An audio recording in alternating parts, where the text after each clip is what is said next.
Hello guys, hello dear student. Today we will going to read chapter number 5. Chapter name is Movement Toward Independence. This chapter is from Social Science Gujarat Board Standard 9th. Yeah, let's will start translation of this chapter. Dear student, अगर आपने channel अभी तक subscribe नहीं किया तो सबसे पहले आप इसे सब्सक्राइब कर लीजिए, क्योंकि इसी चैनल पर आपको और भी चैप्टर्स के ट्रांसलेशंस और भी चैप्टर्स की एक्सरसाइज काफ़ी सारा मटेरियल इस चैनल पर आपको मिल सकता है. Let's start translation of this chapter. Here we go. Yes, the period from 1947 is considered as Gandhi age and Gandhi movement of struggle for independence. ये जो चैप्टर है, इस चैप्टर के अंदर हम इंडिपेंडेंस के लिए, आज़ादी के लिए जितने भी मूवमेंट्स हुए उसके बारे में हम पढ़ने वाले हैं. और इसमें बताया गया है कि द पीरियड फ्रॉम 1920, जो 1920 से लेकर के 1947 तक का पीरियड है, उसे गांधी युग के नाम से जाना गया है. क्यों? क्योंकि इस पीरियड में Gandhi movement of struggle for independence, Gandhi ji ने काफ़ी सारे आंदोलन किए थे आज़ादी के लिए. This second stage of national movement of India is the struggle for having constitutional rights. Moreover it is the struggle for the freedom of India too. This second is of national movement, ये जो भारतीय राष्ट्रीय आंदोलन का यह दूसरा दौर, संवैधानिक जो अधिकार है, जो अधिकार हमें संविधानों के द्वारा मिलता है उसको प्राप्त करने की लड़ाई तो थी ही, पर उसके साथ साथ में ये लड़ाई स्वतंत्रता प्राप्त करने के लिए भी थी. This struggle passed through a stream of event and there was a uniform effect of it.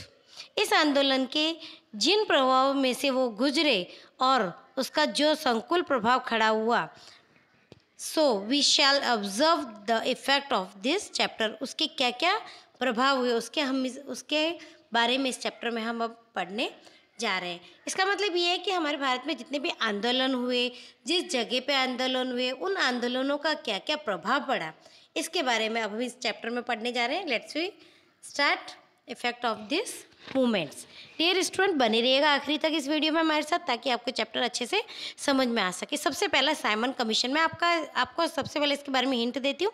Simon commission एक ऐसा कमीशन था जो भारत में सुधार लाने के लिए बनाया गया था, लेकिन इसमें एक भी इंडियन नहीं था. इस वजह से इसको भारतीयों ने स्वीकार नहीं किया था. Let's we start about this Simon commission.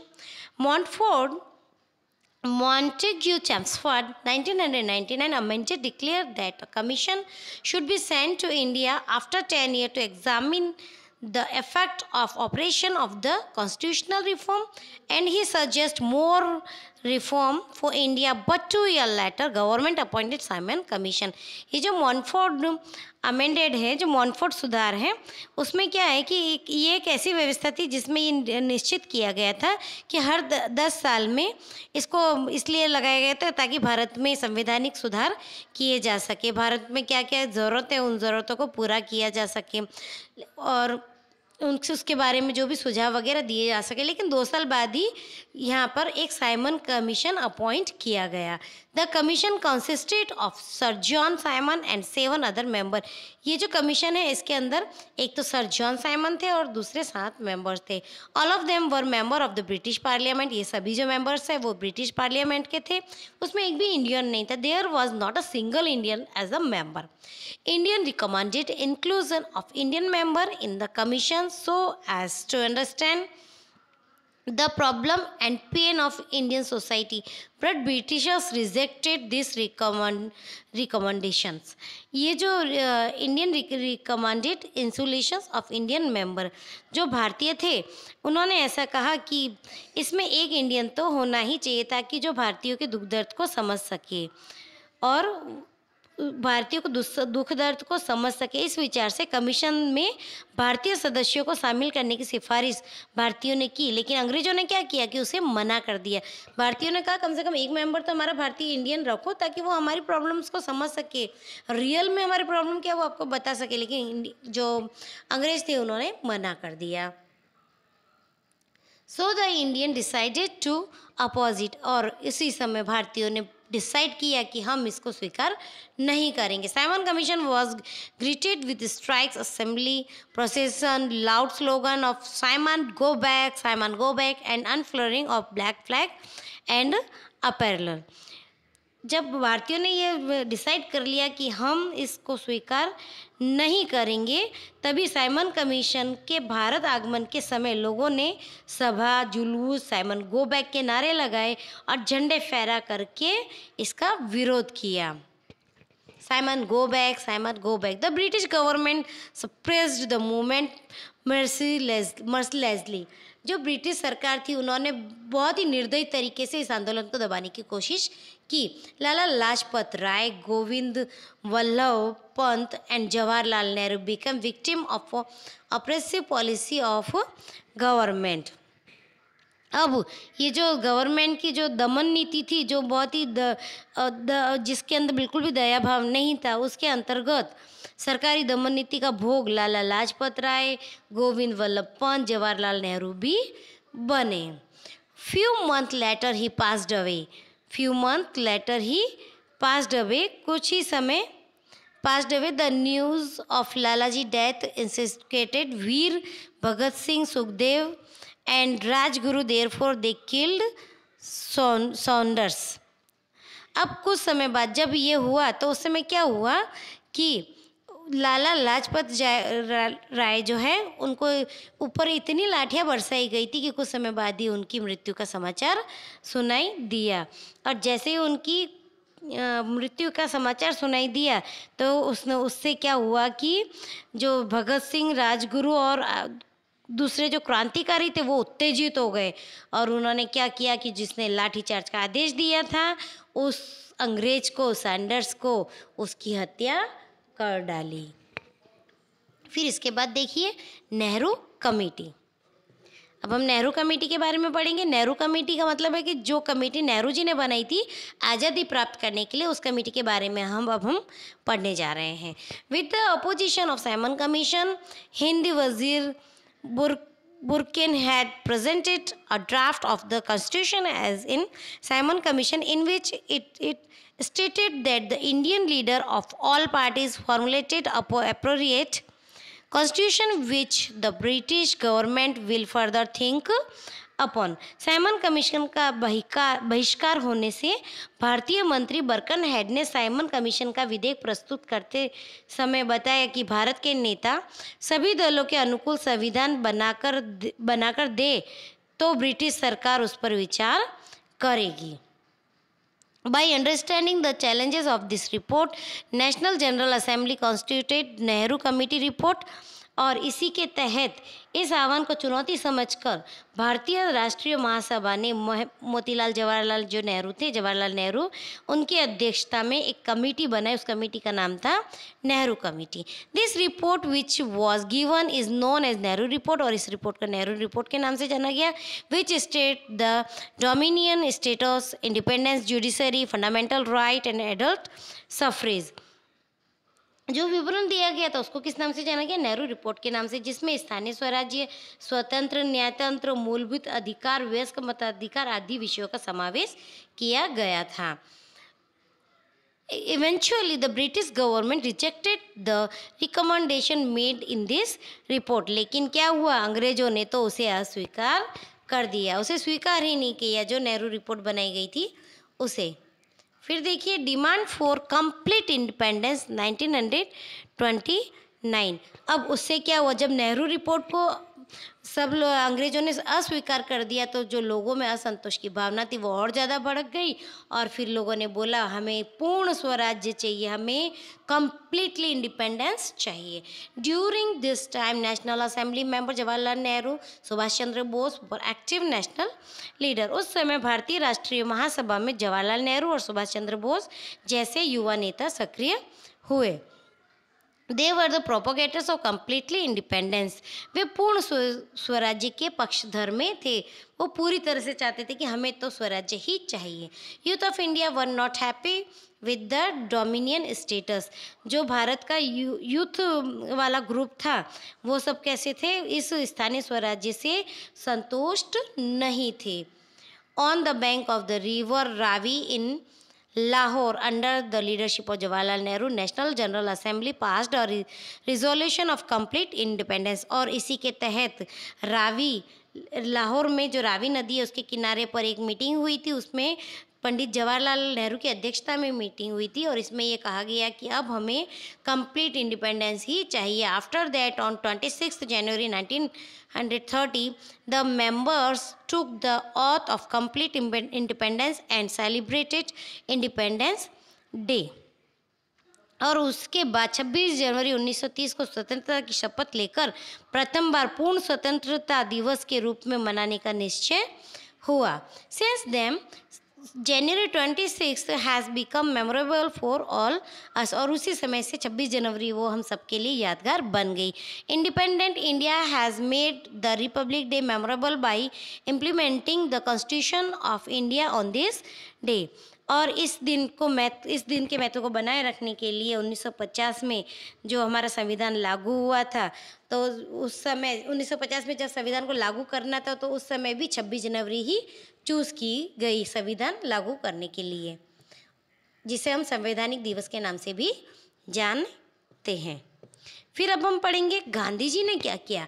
Dandi यात्रा from March 12 to April 6, 1930 as a part of civil disobedience movement, Gandhiji decided to go to Dandi village by its sea coast to break the salt law। सविनय अवज्ञा आंदोलन के रूप में गांधी जी ने दांडी गांव में समुद्र किनारे जाकर नमक कानून को भंग करने का निश्चय किया। On the 11th March evening in the assembly of thousands of people the message of Satyagraha was sent। 11 मार्च की शाम को आश्रम में हजारों लोगों की जनसंख्या को सत्याग्रह का संदेश दिया गया। Even if people got arrested, वहाँ पे कुछ लोग अरेस्ट भी हुए। वे form determination of non violence struggle against government continued, और जो सरकार थी उन लोगों ने उनके ऊपर काफ़ी सारे अत्याचार किए जो इस आंदोलन में सम्मिलित हुए उनके ऊपर। On 12 March 1930 under his leadership Gandhi ji commenced Dandi Yatra with supporters from हरिजन आश्रम सिंगिंग द हाइम्स वैष्णव जन तो तेने रे कहिए जो पीर पराई जाने रे। गांधी जी सेड इन दांडी यात्रा। अब क्या हुआ, लोगों की गिरफ्तारी होने पर भी इन लोगों ने बहुत ही दृढ़तापूर्वक ये निश्चय कर लिया था कि हमें तो इस आंदोलन को सविनय अवज्ञा आंदोलन करना ही है। तो जो अंग्रेज़ों ने काफ़ी सारे लाठीचार्ज किए, काफ़ी परेशान किए, काफ़ी यातनाएं दी, लेकिन फिर भी लोगों ने उस समय इस आंदोलन को नहीं छोड़ा। अहमदाबाद के साबरमती हरिजन आश्रम से 12 मार्च 1930 को वैष्णव, जो गांधी जी ने गाना गाया था वो गाना था वैष्णव जन तो तेने रे कहिए जो पीर पराई जाने रे। वैष्णव जन मतलब भगवान का इंसान, तो उसे कहते हैं कि जो दूसरे की दुख दर्द को भी समझे। गाना गाया और गांधी जी सेड इन दांडी यात्रा brave never run away from struggle. जो बहादुर होते हैं वो स्ट्रगल से कभी भागते नहीं है। The one who runs by seeing the struggle is not brave. और जो मुसीबत को देख के, जो स्ट्रगल को देख करके, जो परिश्रम को देख करके भाग जाए वो ब्रेव नहीं होता है। Under the leadership of Gandhi ji Sarojini Naidu, Mahadev bhai Desai etcetera started Dandi march. उन्होंने क्या गाया था, देखो, शूरा संग्राम को देख भागे नहीं, देख भागे कोई सूर नहीं। जो संग्राम को देखकर, जो शूर होता है, जो बहादुर होता है, वो संग्राम को देख के भागता नहीं है, और जो संग्राम को देख के भाग जाए वो सूर नहीं। यह पूरा होने पर महाप्रयाण शुरू हुआ। गांधी जी ने किस किस के साथ में ये यात्रा स्टार्ट की थी? सरोजनी नायडू, महादेव भाई देसाई और गांधी जी, ये तीनों ने मिलकर के ये दांडी मार्च यात्रा स्टार्ट की। This march was 370 kilometer which included Aslali, Bareja, Nadiad, Anand, Boriyavi, Ras, Jambusar, Bharuch, Surat, Navsari as well as small on large region. अभी जो मार्च है ये 370 किलोमीटर के एरिया में हुआ था और अहमदाबाद से दांडी की दूरी लगभग 370 किलोमीटर ही है। दांडी यात्रा में असलाली, बारेजा, नडियाद, आनंद, बोरियावी, रास, जम्बूसर, भरूच, सूरत, नवसारी जैसे छोटे बड़े गाँवों में सभाएं की गई। During Dandi march in this region people were explain the reason for civil disobedience movement and breaking the salt law. और इस यात्रा के दौरान लोगों ने सभी छोटे बड़े गांवों में सभाएं की।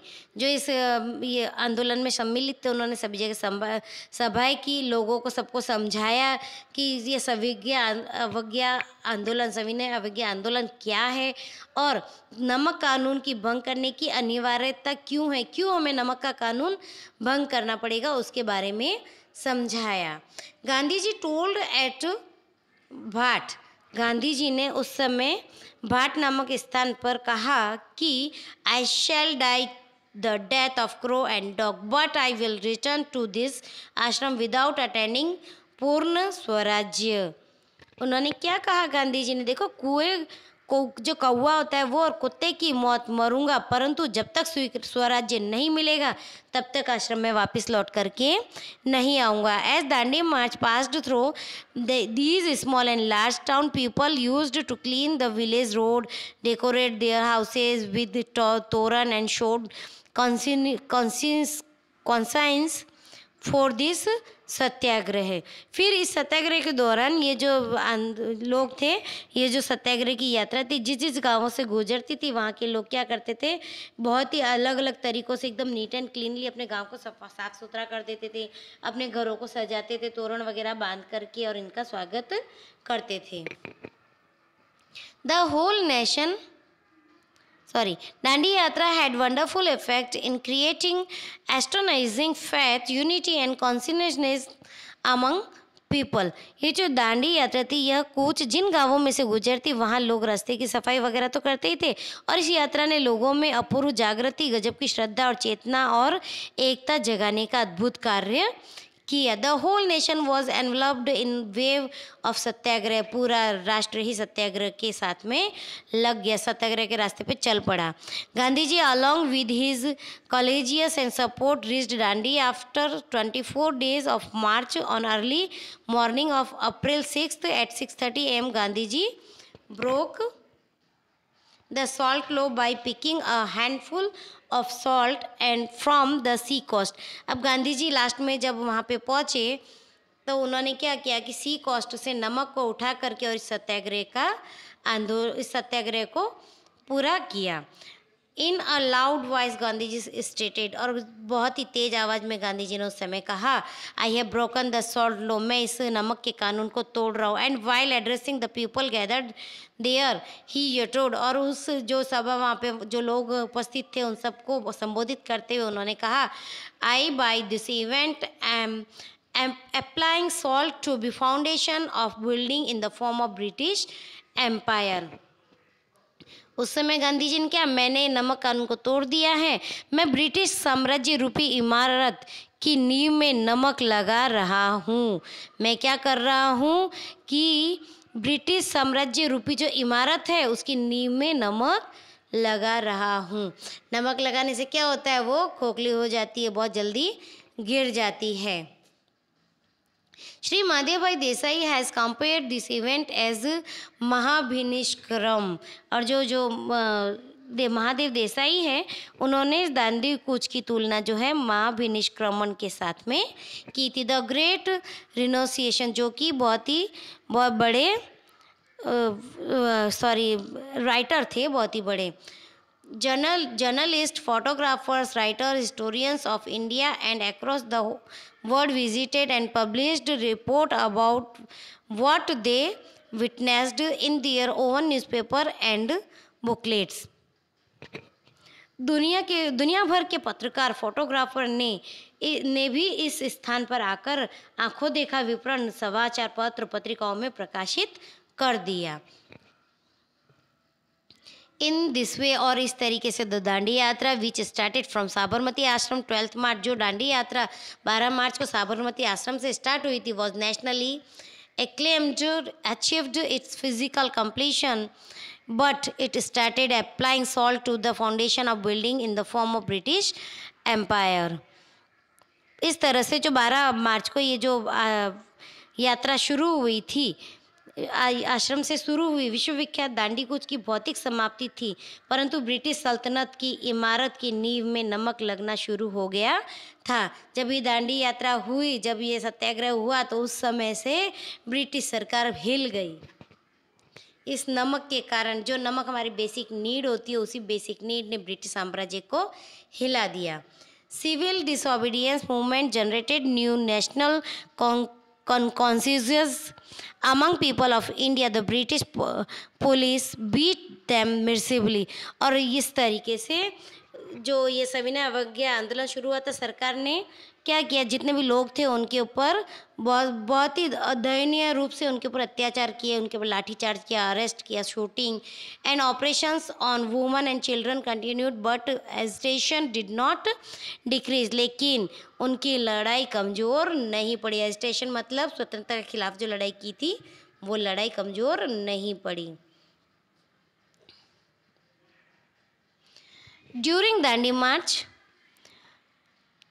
numerous constructive programs like boycott of foreign cloth, prohibition of liquor, removing untouchability, Hindu-Muslim unity and ought to do social services etc. were held. Dandi कूच के दौरान विदेशी कपड़ों को बाइकआउट करना, शराबबंदी करना, हिंदू मुस्लिम एकता और जो छुआछूत है इनका निवारण करना आदि कार्यक्रमों का आयोजन किया गया था। सबको समझाया गया था कि इन सब चीज़ों का, विदेशी कपड़ों को यूज़ मत करो, शराब मत पियो, छुआछूत को मत मानो, हिंदू मुस्लिम की एकता सबसे ज़्यादा इम्पोर्टेंट है। ये इस दांडी मार्च के दौरान हर एक गांव में, हर एक शहर में समझाया गया था। Dandi Yatra and breaking of salt law brought not only nation wide consciousness but it brought fame in except of non violence struggle and movement world wide. Dandi यात्रा और नमक सत्याग्रह से आई जागृति के कारण असहयोग आंदोलन और सत्याग्रह के कार्यक्रम देश भर में शुरू हो गए। Procession, programs and assemblies were conducted by boycotting foreign goods, prohibition of foreign liquors and picking of liquor making, not giving revenue tax, Satyagraha for removal of untouchability. अब ये जो सत्याग्रह आंदोलन हुआ, इस कारण क्या लोग सब जागरूक हो गए। इन कार्यक्रमों में स्वदेशी आंदोलन और विदेशी वस्तुओं का बहिष्कार, शराबबंदी के लिए शराब के अड्डों पर पिकेटिंग करना, लोगों को जो शराब बनाते हैं उनको पकड़ लेना और जो टैक्स वगैरह है वो नहीं देने के आदेश दिए सबने, और जो छुआछूत है उसको निवारण के लिए काफ़ी सारे कार्यक्रम बनाए गए, काफ़ी सारे जूस निकाले गए, सत्याग्रह सभाएं आयोजित की गई। To weaken these agitation and struggle the government started lathicharge. अब ब्रिटिशर्स ने क्या किया कि ये सब आंदोलनों को ख़त्म करने के लिए उनके ऊपर अत्याचार करने शुरू कर दिए। जो आंदोलनकारी थे उनके ऊपर लाठीचार्ज किया गया, इम्प्रिजनमेंट एंड अदर एट्रोसिटीज़ उनके ऊपर लाठीचार्ज किया गया, उनको जेल में डाल दिया गया।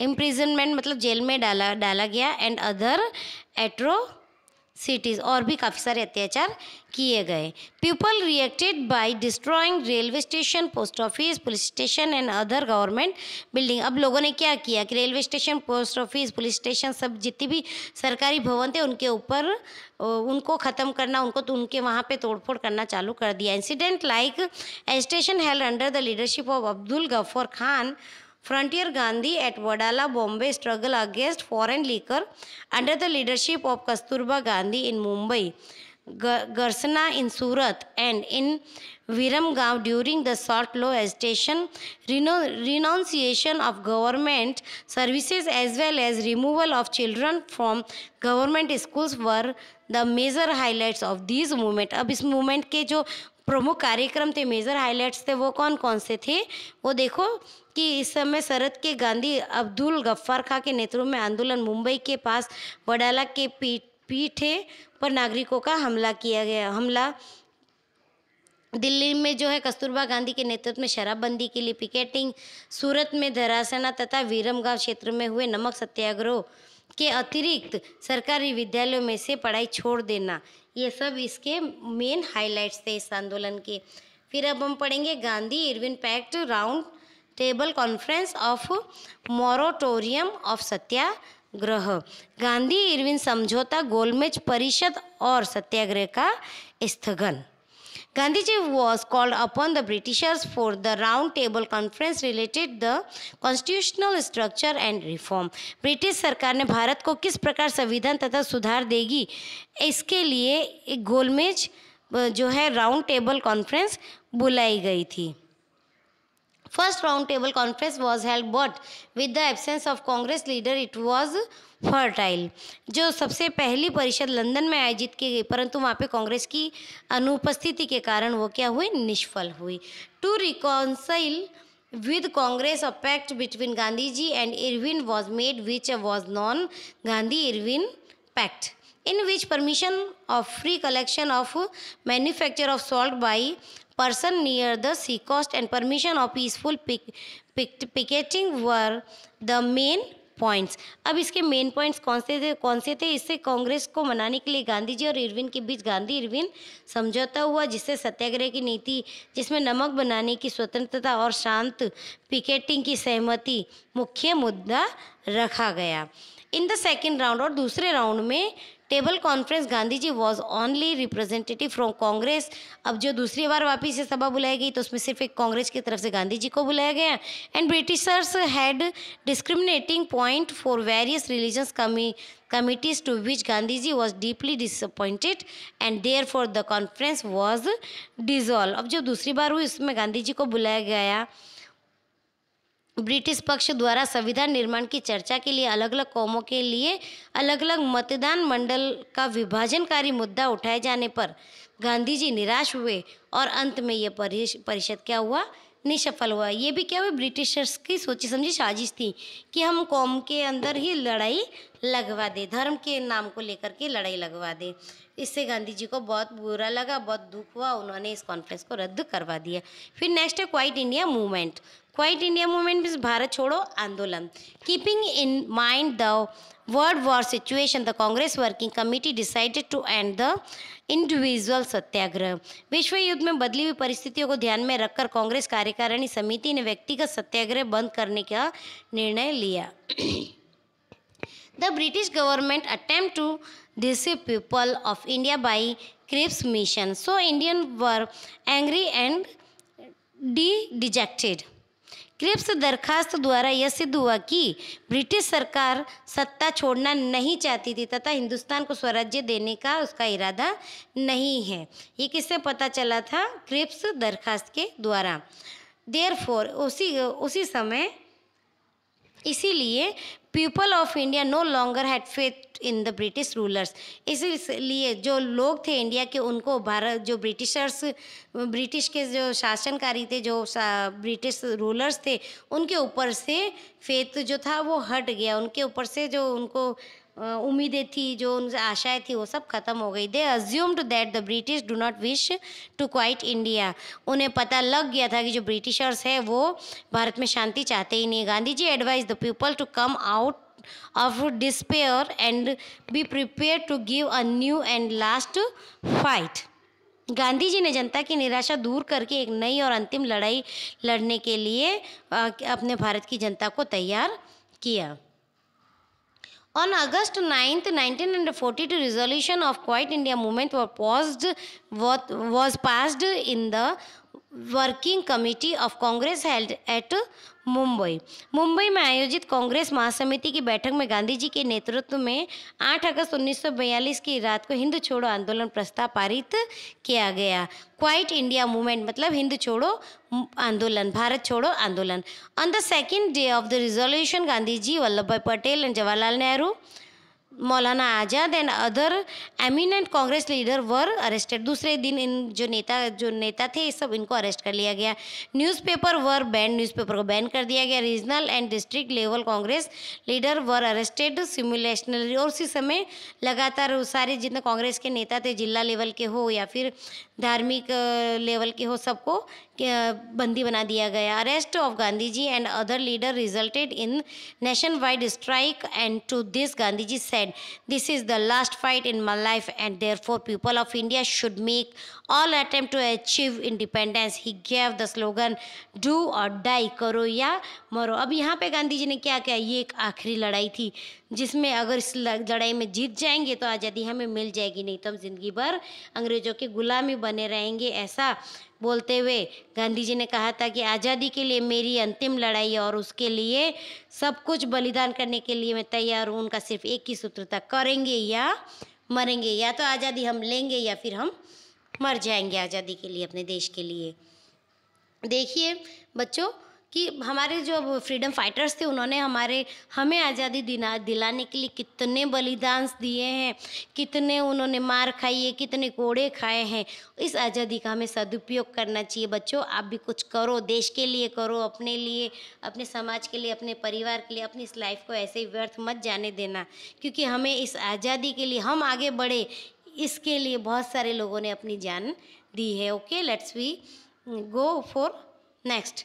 Strike during quit India movement, Hind छोड़ो आंदोलन के दौरान हड़तालें। The rural and urban region of the country including workers, farmers, youth, student, teachers, businessman and women were in the forefront of this movement. अब इसमें सभी जने जो है सब आगे आ गए इस आंदोलन में। Workers went on strike in factories, जो फैक्ट्री के वर्कर थे वो भी हड़ताल पे चले गए। जो iron factories in Jamshedpur and cotton mills at Mumbai and Madras too were on strike, और जो मुंबई, मद्रास, जमशेदपुर की जो फैक्ट्रीज थी, यहाँ के जो लेबर्स थे वो भी स्ट्राइक पे चले गए। 1 लाख मिल workers of 75 cotton mill industries in Ahmedabad went on peaceful strike for 105 days. 1 lakh mill worker जो थे, 75 कॉटन मिल के 1 लाख मिल वर्कर, वो भी शांति से स्ट्राइक पे चले गए 105 दिन के स्ट्राइक पे। Colleges and schools observe strike for nearly 3.5 month. Market in Ahmedabad were closed, Ahmedabad के सब मार्केट बंद हो गए और जितने कॉलेज थे, स्कूल थी, वो भी बंद हो गई, कोई नहीं जाता था, बिल्कुल silent. Harmful activities during quit India movement. अब हिंद जो भारत छोड़ो आंदोलन के दौरान जो तोड़फोड़ वाली प्रवृत्तियाँ हुई इसके बारे में हम पढ़ेंगे, जो हार्मफुल प्रवृत्तियाँ हुई इसके बारे में।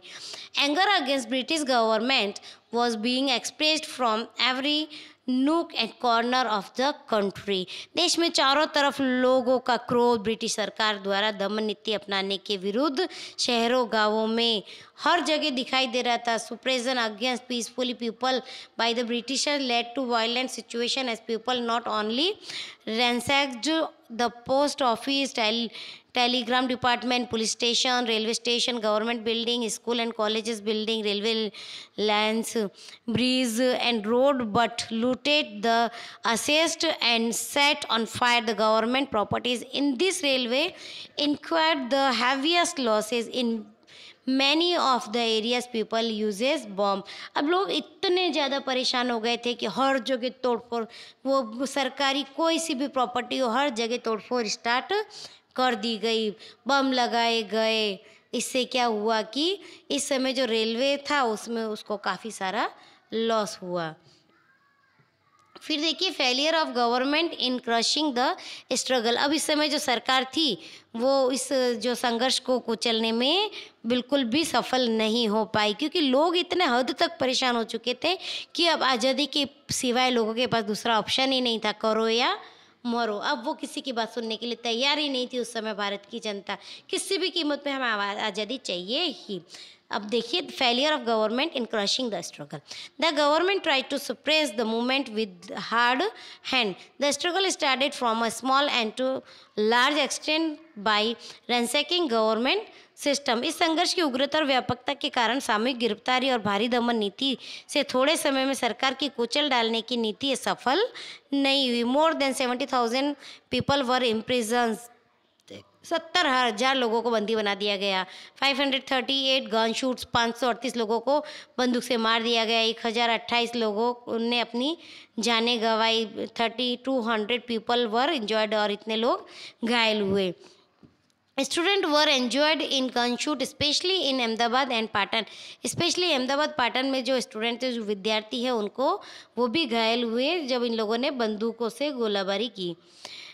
Unique political consciousness was created among the people. अब इस समय लोगों ने सबने क्या बताई, अपनी एकता बताई, अपनी वीरता बताई।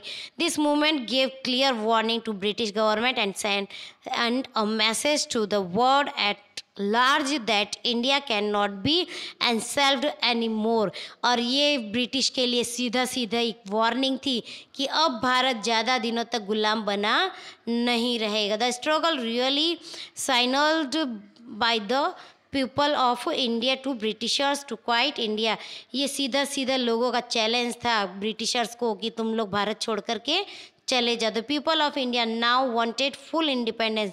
अब भारत के लोग पूरी आज़ादी चाहते थे। The amended for dominion status was almost invisible by this struggle. After a struggle of 5 years, India achieved independence. अब तो पूर्ण स्वराज्य ही चाहिए, इसके लिए सब लोग बिल्कुल कटिबद्ध हो गए। उसके बाद 5वें वर्ष भारत को संपूर्ण स्वतंत्रता मिली। अब देखिए आज़ाद हिंद फौज एंड सुभाष चंद्र बोस। अब हम पढ़ेंगे हमारे सुभाष चंद्र बोस के बारे में, जिन्होंने आज़ाद हिंद फौज का निर्माण किया था। Subhash Chandra Bose was born in Cuttack in Orissa state. जो सुभाष चंद्र बोस है वो कटक उड़ीसा में पैदा हुए थे। His father Rai Bahadur Janaki Nath Bose was government lawyer in British judiciary. इनके जो पिताजी थे राय बहादुर जानकी नाथ, वो सरकारी वकील थे ब्रिटिश न्यायतंत्र में। His mother Parvati Devi was a philanthropist. जो इनकी माँ थी वो धार्मिक प्रवृत्ति वाली थी। Prediction was that this Bengali lad will become sincere servant of Britishers। अब उस समय क्या था कि ये जो बंगाली फैमिली है ये ब्रिटिश की बहुत ही सिंसियर सर्वेंट थी। But he went on to become a staunch freedom fighter against British Empire। Kolkata के प्रेसिडेंसी कॉलेज में से बहुत अच्छे अंकों के परीक्षा पास करके अध्ययन करके इंग्लैंड गए। कौन गए थे? ये जो Subhash Chandra Bose. After passing examination with good mark from Kolkata Presidency College he went to England for further studies. उन्हें इंग्लैंड भेज दिया गया था क्योंकि उस समय क्या था कि ये जो बंगाली फैमिली थी ये अंग्रेज़ों की बहुत ही वफादार थी, इसलिए इन्होंने पढ़ लिख के बहुत ही अच्छी जगह से और इनको इंग्लैंड भेजा गया।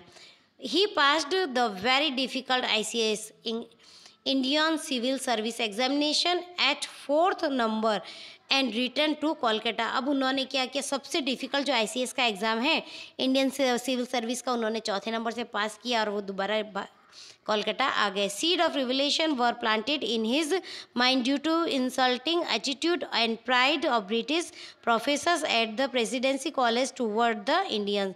उन्होंने जहाँ पे पढ़ाई की वहाँ पे ब्रिटिशर्स की जो अवहेलना थी भारतीयों को लेकर के वो उनके दिमाग में थी ही। उसी समय उनके दिमाग में आज़ादी का बीज आ गया था कि मुझे आज़ादी चाहिए ही।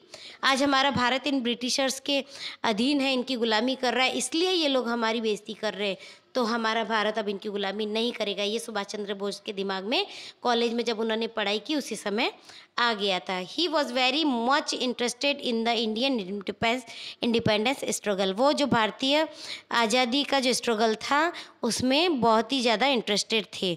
He became an active member of national assembly. वो नेशनल असेंबली के एक्टिव मेंबर थे। ही ज्वाइन द जो स्वराज्य पार्टी 1923। उन्होंने 1923 में स्वराज्य पार्टी को ज्वाइन किया। किसने? सुभाष चंद्र बोस ने। He soon became very popular leader among youth. वो बहुत ही जल्दी उस समय जो यूथ था उस यूथ में बहुत ही पॉपुलर लीडर बन गए। He was in the top of civil disobedience movement and therefore jail many time in 1938। उन्होंने क्या किया कि जो स्वराज्य दल में जुड़कर थोड़े ही समय में वो लोगों की क्या हो गए, बहुत ही प्रिय नेता बन गए और सभी ने अवज्ञा आंदोलन की लड़ाई में भी वो आगे थे और इस वजह से उन्होंने कारावास भी भोगा था, जेल में भी वो गए थे 1938 में। At the young age of the 41 he was elected as president of Congress convention at Haripura and showcased his ability. इसी कारण से उन्होंने जब वो 41 वर्ष की युवावस्था में थे तभी उनको हरिपुरा कांग्रेस अधिवेशन में अध्यक्ष के रूप में चुना गया और उनकी लोकप्रियता और योग्यता का जो ये निशानी है।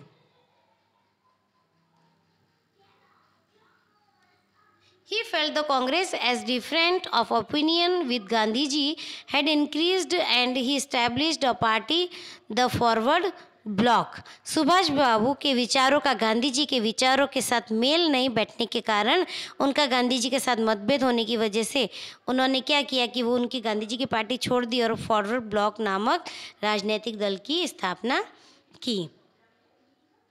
To awaken plebiscite against Britishers, travel most of the region of India. उन्होंने क्या किया कि सबसे पहले तो फॉरवर्ड ब्लॉक नामक पार्टी की स्थापना की, फिर उन्होंने राजनीतिक दल की स्थापना करने के बाद अवतरी सभाएं संबोधित करने और देश में प्रवास करने, और उन्होंने उस समय क्या कि ब्रिटिशरों के विरुद्ध जनमत जागृत लोगों को जागृत किया और जगह जगह पर प्रवास किया। He was arrested under Indian defense and imprisoned. During imprisoned, he was ill treated. उनको क्या किया कि उनको बंदी बना दिया गया, और जब उन्हें बंदी बनाया गया तो उनको बहुत सारी यातनाएं दी गई। He was imprisoned at his place of residence as his health was deteriorating since he was fasting into the death. और जब उन्होंने ब्रिटिश के विरुद्ध सबको जागृत करने की कोशिश की तो क्या किया, ब्रिटिशर्स ने उनको जेल में डाल दिया, उनके ऊपर बहुत सारे अत्याचार किए। इससे उन्होंने फिर लास्ट में उन्होंने आमरण उपवास किया और इसी के दौरान उनकी तबीयत खराब हो गई और वहीं पे ही उनकी मृत्यु भी हो गई। He travel unto the death, और सॉरी मृत्यु नहीं हो गई, उन्होंने क्या किया कि sorry dear student, yes unto the death मतलब आमरण अनशन उन्होंने घोषित कर दिया। He travel in the disguise of Pathan from Kolkata via Peshawar, Kabul, Iran and Russia. Later he reached Berlin, Germany. फिर उन्होंने क्या किया कि वो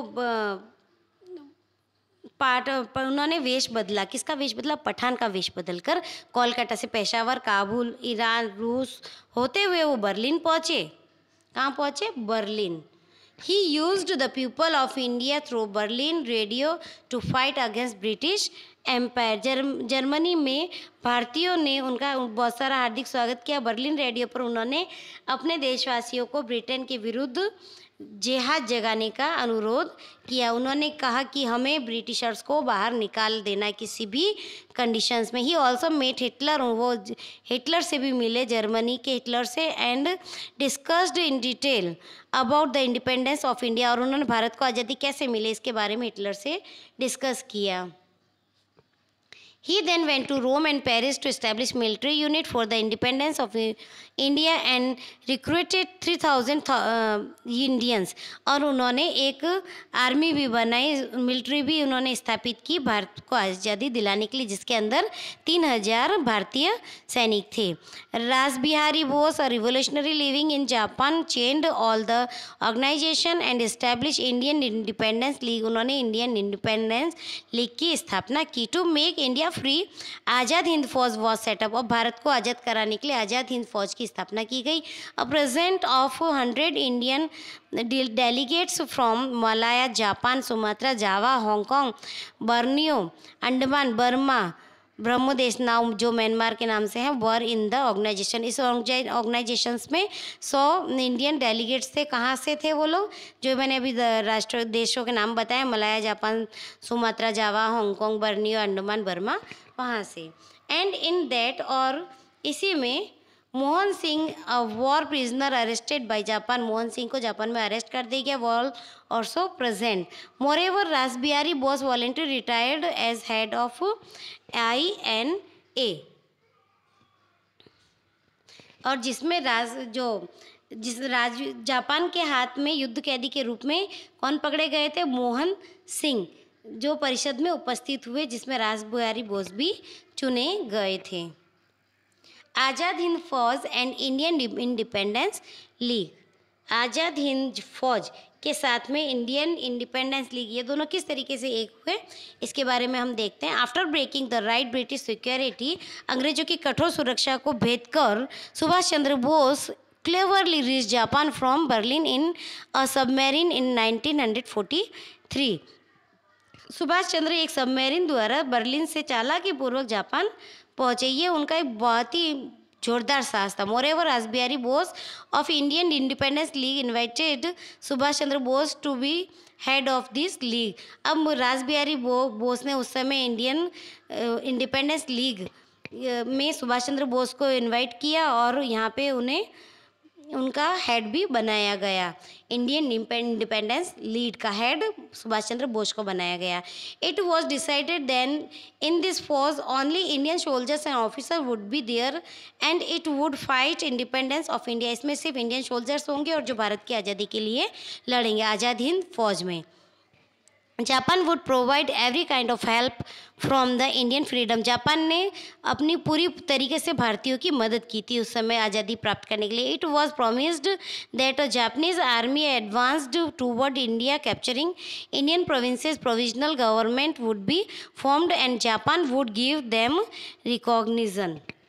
उसने भारत के पूर्ण स्वराज्य के लिए सभी प्रकार की सहायता की। जापानी सेना भारत में जैसे जैसे आगे बढ़ती वैसे वैसे काम चलाऊ सरकार का वहाँ गठन करके वहाँ की व्यवस्था उसे सौंपेगी और जापान उसे मान्यता भी देगा।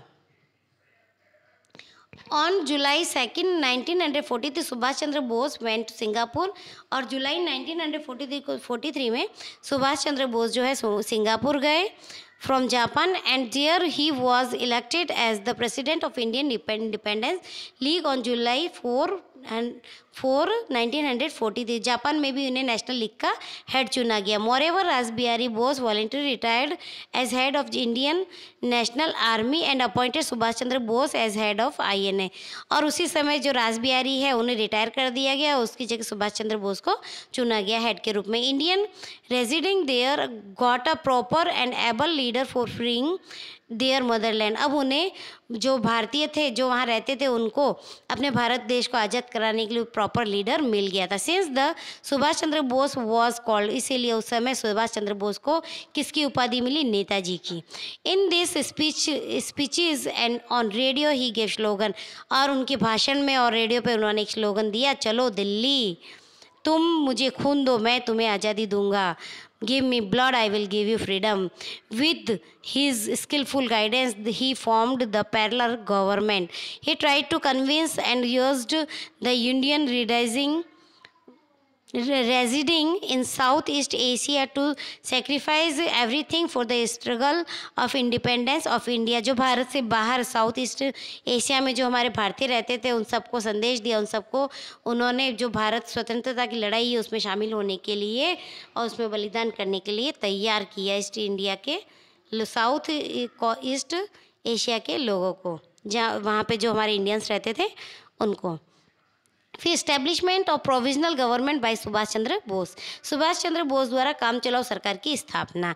जो अभी हमने जैसे जस्ट अभी पढ़ा है कि जैसे जैसे हम लोग यहाँ से निकलेंगे वैसे वैसे आपको जर्मनी को कहा गया था कि काम चलाऊ सरकार की स्थापना करनी होगी। Subhash Chandra Bose form provisional Indian government and he became its prime minister and head of army.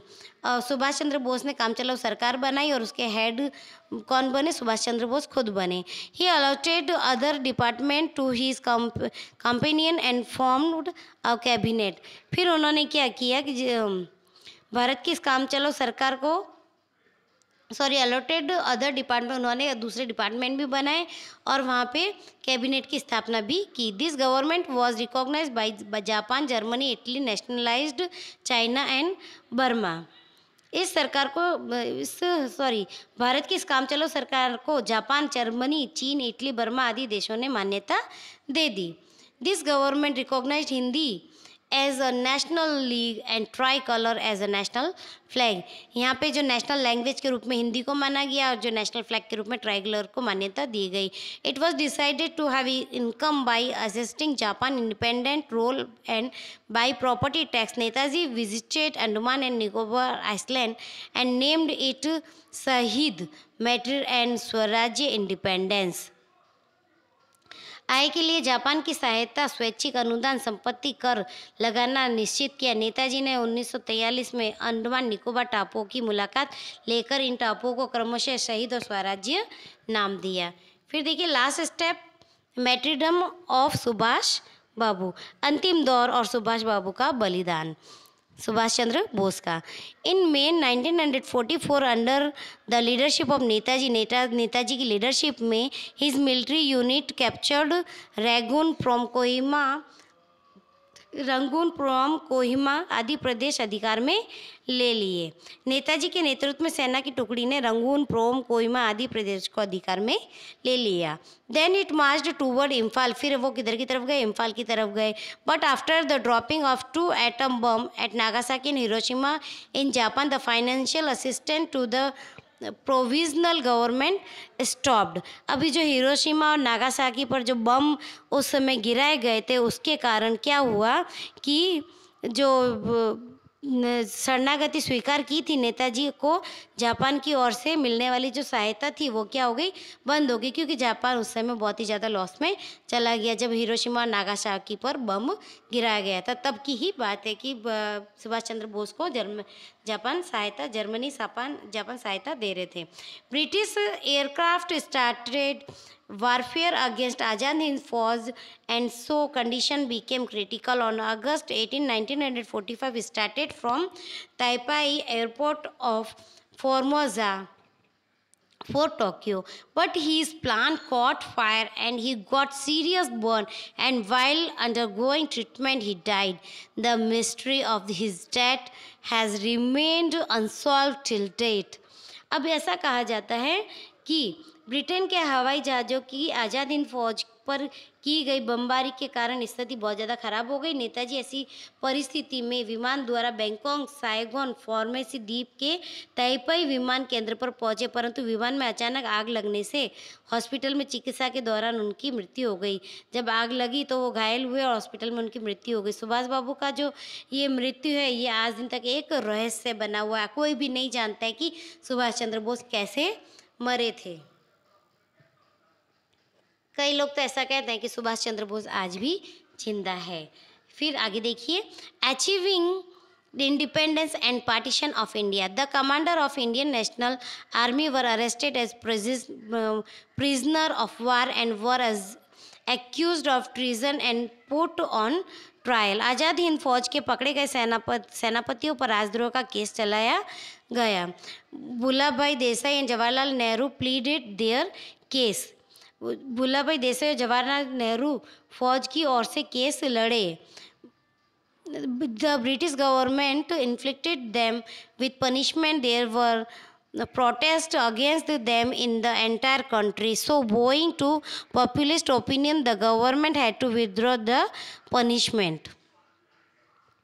जो जवाहरलाल नेहरू ने क्या किया, वल्लभ भाई देसाई और जवाहरलाल नेहरू ने केस लड़ा, लेकिन ब्रिटिश सरकार ने उन जो सेना के जो सेनानी थे जो भी, उनको प्रचंड लोक विरोध होने से वापस लेना पड़ा। और इस घटना से मुंबई और के नौका विद्रोह के कारण अंग्रेजों ने भारत को स्वराज्य देने की चर्चा शुरू कर दी। अब क्या हुआ, वल्लभ भाई देसाई और जवाहरलाल नेहरू फौज की ओर से केस लड़े, परंतु ब्रिटिश सरकार ने उन सेनापतियों को सजा की, जिसका प्रचंड जब उन्होंने ब्रिटिश सरकार ने उन जो आज़ाद हिंद फौज के सैनिक थे उनको जब सजा सुनाई तो उसका लोगों ने बहुत बुरी तरीके से विरोध किया। मुंबई में नौका विरोध हुआ और इस कारण उस समय ब्रिटिशों को सोचना पड़ा कि अब तो स्वराज्य देना ही पड़ेगा। सो owing to populist opinion, the government had to withdraw the punishment. These events had with the naval mutiny in Mumbai, the British realized this their rule in India will no longer be tenable. जब मुंबई में नौका विद्रोह हुआ तब Britishers को पता चल गया कि अब हमारे यहाँ पे ज़्यादा दिन तक शासन नहीं चलने वाला है। On February 20, 1947, Attlee, the Prime Minister of Britain, announced that the British government shall give all the power to the government of India as per the cabinet mission formula and shall quit India by June 1948. फिर British के प्रधानमंत्री एटली ने घोषणा की कि British सरकार cabinet mission योजना के अनुसार रचित सरकार को भारत की समस्त सत्ता सौंपकर जून 1948 तक विदा होगी। जो ब्रिटेन है, जो ब्रिटिश सरकार है, वो सब कुछ भारत को सौंप करके 1948 तक यहाँ से वो चले जाएंगे। Thus, in a changed situation, Mountbatten was appointed as viceroy in place of Lord Valley. When he took charge of his post, communal riots had started in India. इसी दौरान भारत का वायसराय के रूप में वेवल की जगह माउंटबेटन की नियुक्ति की गई। उस समय भारत में हुए दंगों के कारण देश की स्थिति कैसी थी? बहुत ही ज़्यादा करुणामय, दयनीय हो गई थी। The condition of India become pathetic. In July 1946 the Congress secured 201 seats out of 210 and Muslim League 1700 seats out of 78 from the provinces of India for the prior formation of the Constitutions Assembly. संविधान सभा की रचना के लिए जुलाई 1946 में जो 46 में चुनाव हुआ था, कांग्रेस को 210 में से 201 और मुस्लिम लीग को 78 में से 73 सीटें मिली थी। The League pressurized the government for Pakistan on 16 अगस्त 1946। परिणाम स्वरूप लीग ने पाकिस्तान के लिए प्रबल मांग की। अब उन लोगों ने, जो मोमेडियंस थे, उन्होंने कहना शुरू कर दिया कि पाकिस्तान बना दिया जाए।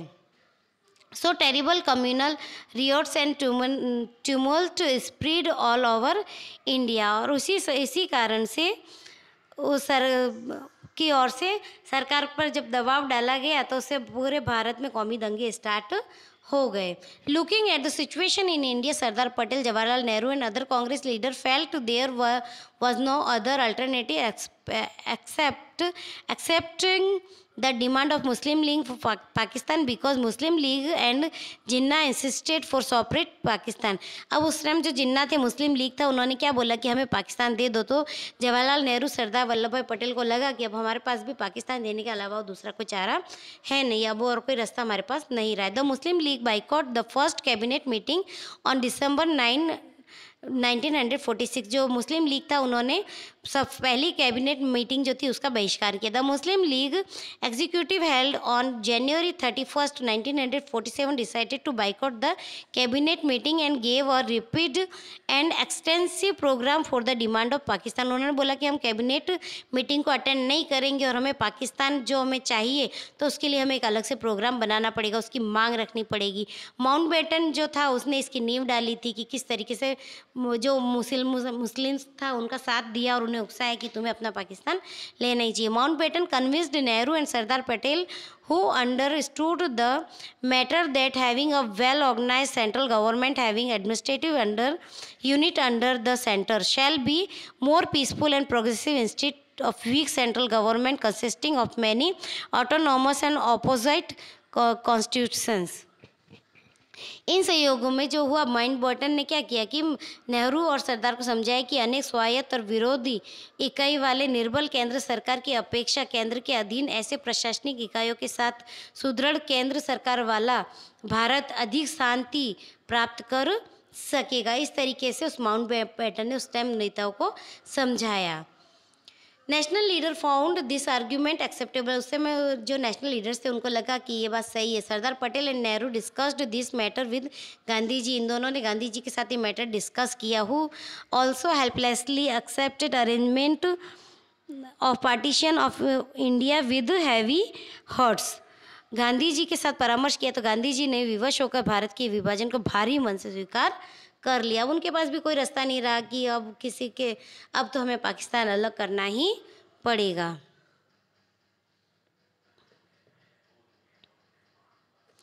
Mountbatten plan and partition of India. Mountbatten योजना और भारत का विभाजन। On March 24, 1946 viceroy Mountbatten presented his scheme. Viceroy Mountbatten ने अपना स्थान संभाला और अकॉर्डिंग हिम, उनके अनुसार there was no alternative other than the partition of India. भारत के विभाजन के अलावा हमारे पास कोई रास्ता नहीं। National and prolific leader like Sardar Patel understood the matters. जो सरदार पटेल थे उन्होंने इस मैटर को समझा। आफ्टर मैनी डिस्कशन, बहुत सारे डिस्कशन के बाद में, pondering finally on June 3, 1947 viceroy Mountbatten decided to plan partition of India. Mountbatten ने जो प्लान डिसाइड किया कि भारत का किस तरीके से विभाजन किया जाए। This plan is known as Mountbatten plan. इस प्लान को माउंटबेटन प्लान के नाम से जाना जाता है। The Congress leader Muslim league accepted this plan. जो कांग्रेस लीडर थे और मुस्लिम लीग थी, उन्होंने इस प्लान को एक्सेप्ट किया। When Mountbatten plan started getting implemented, the people of East Bengal and Sylhet provinces of Assam decided to joined East Pakistan. West Bengal and East Bengal were affiliated with India as per decision of their assembly. West Punjab joined with Pakistan. It was decided to affiliated northwest provinces Sindh and Balochistan with Pakistan. अब देखिए किस तरीके से भारत का विभाजन हुआ था। उस समय कांग्रेस और मुस्लिम लीग ने इस योजना को स्वीकार किया, जबकि वायसराय माउंटबेटन ने पंजाब बंगाल के हिंदू बाहुल्य विस्तारों को भारत के साथ और मुस्लिम बहुल विस्तारों को पाकिस्तान के साथ और वायव्य सीमा प्रांत बलूचिस्तान और सिलहट क्षेत्रों को भी पाकिस्तान के साथ जोड़ने का निर्णय को स्वीकृति दे दी। Indian independence act July 1947। The British Parliament passed in Indian Independence Act according to Mountbatten Plan. According to this, India's first Governor General was Mountbatten and Janab Jinnah was the Governor General of Pakistan. By this act, India independence of British rule came to the end, and therefore Gandhiji considered this act the one and only best and beneficial act given by the Britishers to India. इस कानून के अनुसार भारतीय संघ के प्रथम governor general के रूप में माउंटबेटन को और पाकिस्तान ने जनाब जिन्ना को चुना। इस कानून से भारत की पराधीनता समाप्त हुई, इसलिए गांधी जी ने इस धारा को ब्रिटिश सरकार द्वारा भारत को दिया गया एकमात्र बेस्ट जो कानून है वो कहा गया कि जो ब्रिटिश सरकार ने एक ही बस भारत का भला किया है कि उसे एक अच्छा सा कानून दिया। The last viceroy of British government organized a function in New Delhi at the midnight of August 14th. The Union Jack of England was brought down from the pole and the Indian national flag tricolor was hoisted. British शासन के अंतिम viceroy Mountbatten द्वारा सत्ता सौंपने की कार्रवाई की शुरुआत की गई। नई दिल्ली में एक समारोह आयोजित किया गया और उसके अंतर्गत ध्वज स्तंभ पर से इंग्लैंड का राष्ट्रीय ध्वज यूनियन जैक नीचे उतारा गया और भारत का जो तिरंगा है उसे लहराया गया। The document attributing independence to India were handed over the Mountbatten to C Rajagopalachari, the first governor general of independence India. जो माउंटबेटन ने भारत को स्वतंत्रता का दस्तावेज भारत के प्रथम गवर्नर जनरल के रूप में नियुक्त किए हुए चक्रवर्ती सी राजगोपालाचारी को सौंप दिया। Entire atmosphere was full excitement, और ये जो एटमॉस्फेयर था ये बहुत ही खुशियों से भरा हुआ था। Entire process of transfer of power was completed, अब सत्ता को सौंपने का कार्य पूरा हुआ। 15 अगस्त 1947 was an excellent down for India. आप सब जो 15 अगस्त 1947 का दिन है, जो सुबह थी वो भारत के लिए बहुत ही सुंदर सुबह थी, बहुत ही अच्छा दिन था। All celebrated the first independence festival very pleasantly and cheerfully in the entire country. और ये जो आज़ादी का उत्सव है पूरे भारत में बहुत ही उत्साह के साथ मनाया गया। एवरी वेयर पीपल हंग तोरण, अ गुड ओमन on door, sweet were distributed in school. Many people who had taken vow felt relieved on its fulfillment, but Gandhiji was shocked due to the partition of India. Therefore, he had deeply plunged into grief and drifted into meditation. अब क्या हुआ कि ये जो समय था, देखो हमने इस चैप्टर में पढ़ा कि किस तरीके से भारत ने कितना स्ट्रगल किया।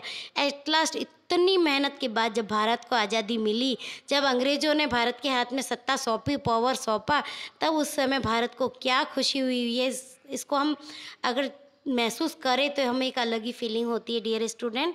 तो इसे महसूस करो, इस चैप्टर को बहुत ही दिल से पढ़ो। मुझे तो ये चैप्टर बहुत ही अच्छा लगा, उम्मीद करती हूँ आपको भी ये चैप्टर बहुत ही पसंद आया होगा।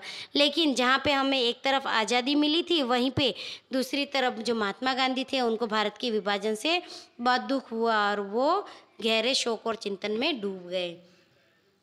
India becoming independent and immediate problems of it. स्वतंत्र भारत और उसके समक्ष तत्कालीन समस्या, ये समस्या तो आने ही वाली थी, क्योंकि अंग्रेज़ों ने भारत को इतना लूट लिया था, इतना परेशान कर दिया था, इतना इतना दुखी कर दिया था कि यहाँ पे गरीबी, अशिक्षा, ये सब कुछ ही फैला हुआ था। देखिए अभी हम पढ़ते हैं, Indian Pakistan two separate independent nation came into existent as a result of Mountbatten plan and Indian independence act 1947 act और माउंटेन प्लान के तहत भारत दो भागों में बढ़ गया, पाकिस्तान और भारत में।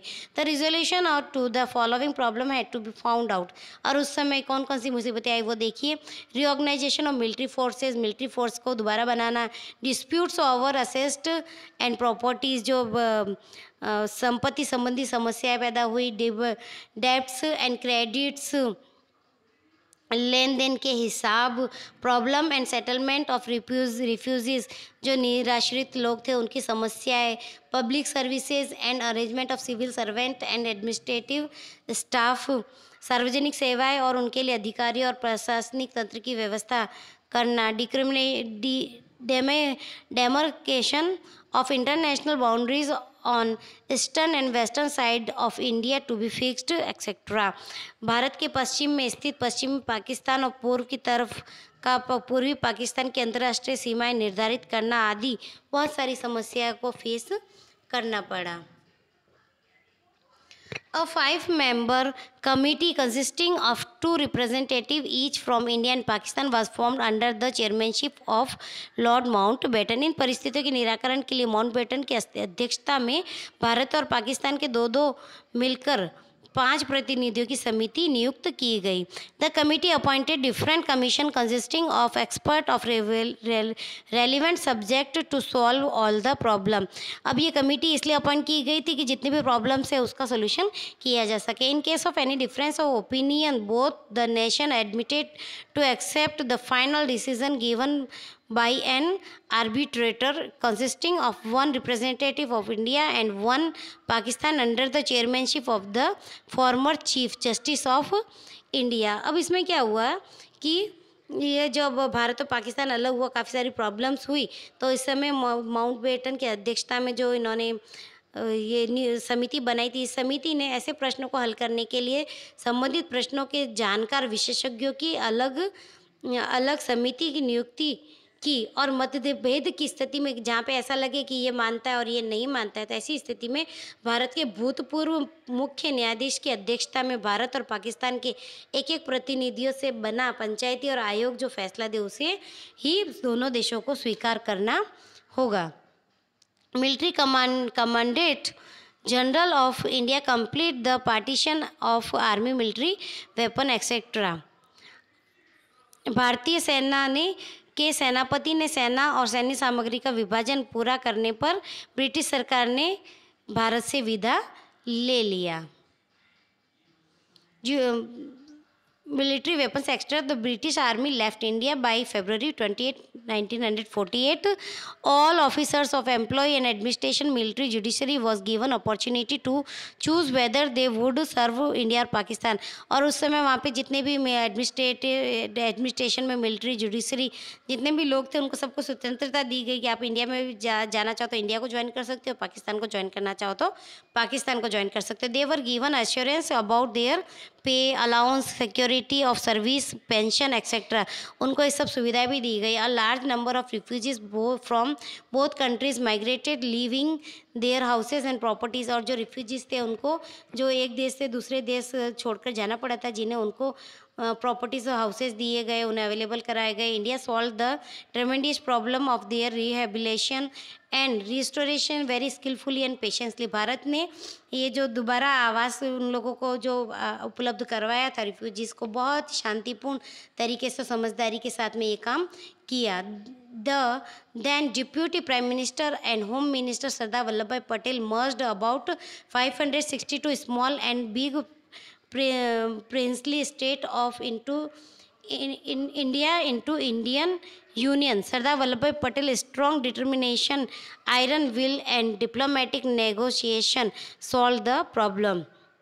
भारत में 562 देसी रजवाड़ों को स्वतंत्र भारत संघ में जोड़ने का भगीरथ प्रश्न सरदार वल्लभ भाई पटेल ने अपने दृढ़ निश्चय, लौह मनोबल और कूटनीतिपूर्ण बातचीत द्वारा हल कर दिया। इसीलिए सरदार वल्लभ भाई पटेल को लौह पुरुष के नाम से भी जाना जाता है। Yet long-term planning to find a solution to problems like effect of communal riots due to partition, the shock of Mahatma Gandhi's death, to make independence India self-reliant with the help of good governance, to weak condition of Indian agriculture, to create atmosphere of peace and tranquility in the country, the internal external security of the country etc became necessarily। फिर भी विभाजन के कारण हुए कौमी दंगों का जो प्रभाव, महात्मा गांधी जी की हत्या का आघात, स्वतंत्र भारत को सुशासन देकर स्वावलंबी बनाना, कृषि क्षेत्र की कमजोर स्थिति, देश में शांति और सुलह का वातावरण तैयार करना, देश की आंतरिक और बाह्य सुरक्षा जैसे प्रश्न आदि विषयों के निराकरण के लिए दीर्घकालीन आयोजन आवश्यक बना। इसी के साथ डियर स्टूडेंट चैप्टर फिनिश होता है। मुझे तो चैप्टर बहुत अच्छा लगा, उम्मीद करती हूँ कि आपको भी चैप्टर पसंद आया होगा। इसमें हमारे आंदोलनों को, हमारे मूवमेंट्स को, जो हमारे लिए हमारे आंदोलनकारियों ने, क्रांतिवीरों ने जो किए, जो भी बलिदान किए, उन सबको आपने समझा होगा। हमें आज़ादी कैसे मिली उसका इम्पोर्टेंस आपने जाना होगा। डियर स्टूडेंट, मैं उम्मीद करती हूँ कि अगर आपको ये वीडियो बहुत ही अच्छा लगा तो फिर आप इसे लाइक ज़रूर कीजिएगा, चैनल सब्सक्राइब ज़रूर कीजिएगा और अपने फ्रेंड्स को शेयर कीजिएगा। इसी के साथ मिलते हैं नेक्स्ट वीडियो में नेक्स्ट चैप्टर के साथ में। Thank you.